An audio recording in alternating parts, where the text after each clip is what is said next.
हे भक्तों, अब हम अपने प्रसंग को लेकर आगे चलते हैं। यह तो मैंने श्री राम का औपनिषादिक रूप बतलाया है। सीता का वैदिक रूप इस प्रकार है। सीता जो शक्ति स्वरूपा हैं, प्रणव की प्रतिस्वरूपा होने से वे मूल प्रकृति अर्थ को घोषित करती हैं। सीता विवादन में 3 अक्षरों का योग है। स प्लस ई प्लस ता। उपनिषद स अक्षर के लिए अनेक अर्थ बतलाता है। सा का अर्थ है सत्य, अमृत प्राप्ति, सर्वत्र गमन की शक्तिवाचक ऐश्वर्य तथा चंद्रमा। ई का अर्थ है उपनिषद विष्णु को समस्त जगत प्रपंच का बीज बतलाता है। इस बीज का एकार योग माया स्वरूप माना जाता है। तीसरा ता, इसका अभिप्राय माँ लक्ष्मी का स्वरूप है जो प्रकाशमय एवं विस्तारकारी है। माता सीता के 3 स्वरूप बताए गए हैं। प्रथम स्वरूप से वे ब्रह्ममयी है। वे बुद्ध रूपा है जो स्वाध्याय काल में परेशान होने पर बोध को प्रकट करती है। अपने दूसरे रूप में वे पृथ्वी पर उत्पन्न बताई जाती है जो शीर्षध्वज जनक की यज्ञभूमि में हर के अग्रभाग से उत्पन्न हुई थी।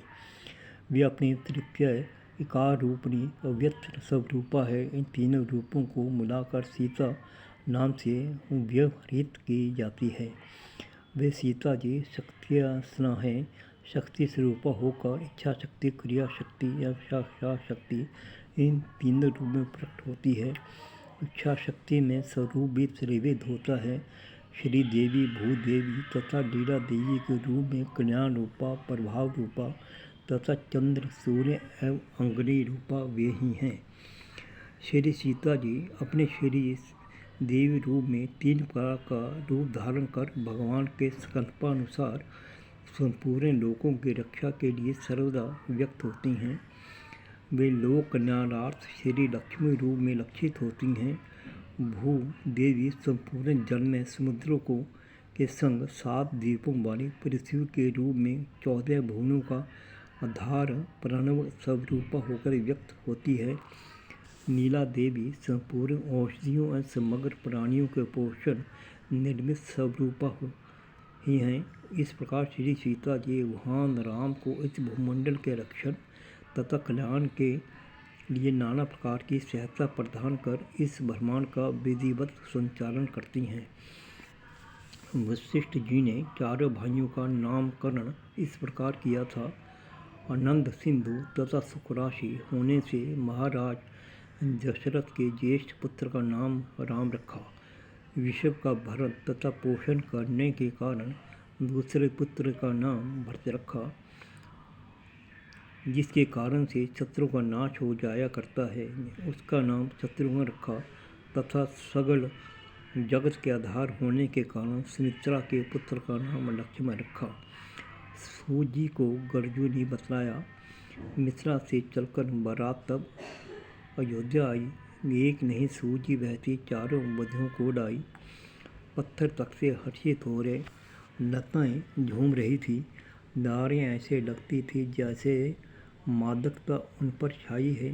द्वार पर सबसे भागे आ रहे छोड़कर अपने काम जनक दुलारी को हैं ला रहे उनके प्यारे राम। सीता के संग उन्होंने जब देखी बधुएं 4 हाथ में लिए थे जो कम पड़ गए हार। धूता में हो गए सभी से कांपे जाते हाथ। अब क्या करेंगे हम भला करेंगे नाथ। हमें न है मालूम था भगवान है बिगड़ स्थिति हमारी। तुम्हारी लाज हमारी है तो है लाज हमारी लाज तुम्हारी। श्री राम अयोध्या वासियों की स्थिति समझ रहे थे। उनके प्रति उनका असीम प्रेम देखकर आनंदित हो रहे हैं। प्रभु प्रेम को तृप्ति देता है। उन्हें प्रेम की भोग जीव यदि से पाना चाहता है। बोले कोकिल की कूक। सूजी संपर्क में असीम शक्ति है। जिसे यह कला आ जाए उसका जीवन धन्य हो जाया करता है। अयोध्या वासियों की बात कर लो। उन्होंने उस विकट परिस्थिति को प्रभु को समर्पित कर दिया। आज प्रभु ने इससे मुक्ति दिला दी। भगवती सीता तथा श्री राम ने एक दूसरे की ओर मुस्कुराते हुए देख माने से एक दूसरे को कहने लगे, हमारे प्रेमी मगन, इन प्रेमियों को स्थिति से निकालना चाहिए। श्री राम जगदम्बा से आंखों में कह रहे थे, इस विकट स्थिति से निकालो इनको, नहीं मुझसे देखा जाता यह पुत्र तुम्हारे ही है, रोते हो तुम्ही इनकी माता, यह सब उलझन में पड़े हुए हैं, कहाँ से लाई माला, 2 कंठ की 8 बनाएं कभी प्रसन्न नहीं, यह निकाला। माम्बे ने प्रभु का संकेत तो जान लिया, लेकिन उसे भाषा में प्रभु श्री राम जी को उलाहना दे रही हैं।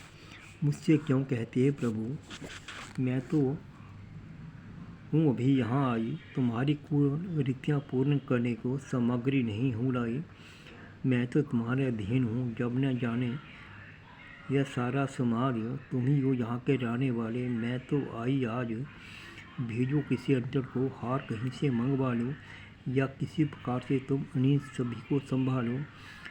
विरोध करती हूँ उनसे बोली थी वो जगदम्बा, अन्याय हैं बहुत यहाँ, हाथमाला गले में तुम डालो। गरुड़ जी समय यह बात उन्हें बतलाते होने लगे, ठीक भी है सूझिए, संपूर्ण समस्या का समाधान न सही आंशिक रूप से तो हो ही जाएगा। कृष्ण घाट में ली हुई मालें तो बच ही गई, यह तो विरोध की बात थी, परंतु ऐसा सौभाग्य सूर्य जीव को उपलब्ध ही कहाँ होता है। यदि ऐसा हो जाए तब तो कहने की क्या पूर्ण आनंद की प्राप्ति हो जाती है। भानु माता कौशल्या का कई तथा सुमित्रा इत्यादि सभी उनकी राह देख रही होंगी। अब अधिक विलंब करना ठीक नहीं। प्रभु श्री राम ने लीला रची, अपने 4 अंशों के साथ इस धरती पर अवतरित हुए हैं। इस प्रकार से जनक दुलारी सीता भी अपने को 4 रूपों में व्यक्त कर धरती पर आई है। उन दोनों ने अपने रूपों को समेट कर एक ही रूप बना लिया। सूर्य पहले दोनों ने अपने एक ही रूप को धारण किया, फिर उन दोनों रूपों को भी एक दूसरे के रूप में समा लिया। इस प्रकार से श्री राम, लक्ष्मण, भरत, शत्रुघ्न, सीता और मीना, श्रुति, कीर्ति तथा मानवी, इन 8 का एक ही रूप बन गया। वहाँ उपस्थित अयोध्या वासियों को भी प्रभु श्री राम की इस लीला का आभास तकने हुआ। उन सभी ने सीता राम के प्रेम में निमग्न होकर उस चिन्नानंद के गले में अपने हाथ डाल दिए। सभी के द्वारा यह प्रक्रिया पूर्ण होने के बाद श्री राम फिर से अपने उन्हीं 8 रूपों को धारण कर लिया।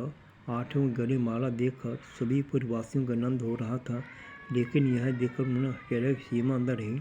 सभी के हाथों में 2-2 मालाएं थीं।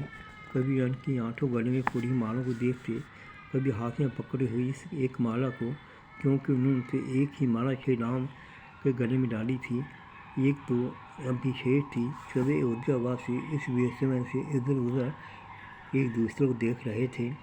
लीलाधारी श्री राम से उनकी यह मनोदशा छिपी न रही।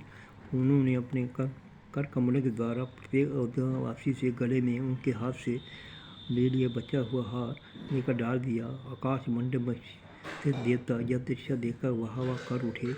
उनके द्वारा पुष्पों की वर्षा की गई। धन्य धन्य है राम, तुम्हारा यह कृत्य अति सुहाना है। साके गले में हमारा डाल दे, अपना उन्हें बनाना है। युगों युगों तक तपस्या करके योग नहीं यह मिलता है। जिसको ज्ञान चक्षु हो देते उसको भी उसने ही तुमको जाना है। माले नहीं है हमारे घर में। और अयोध्यावासी ये सोच रहे, शेष महाजी उनके हाथ में, यह लीला तेरी भगवान है। काकभूषण जी ने यह प्रश्न जब सुनाया तो गरुड़ जी को अनंत प्राप्त हुआ। उनके मुख से एक और रहस्य गरुड़ ज्ञात हुआ। श्री राम भक्त गुरु काकभूषण जी ने उन्हें बताया, गरुड़ जी श्री राम द्वारा उनके गले में डाली हुई माला अनेक पीढ़ियों तक अयोध्यावासियों की यहाँ सुरक्षित रही। उन मालाओं की सुगंध अक्षय हो गई थी। एक कथानुसार के गरुड़ जी द्वापर के आगमन से पूर्व यह मालाएं अयोध्यावासियों ने गंगा के जल में प्रवाहित कर दिए थे। शेषकर देवराज बंसल।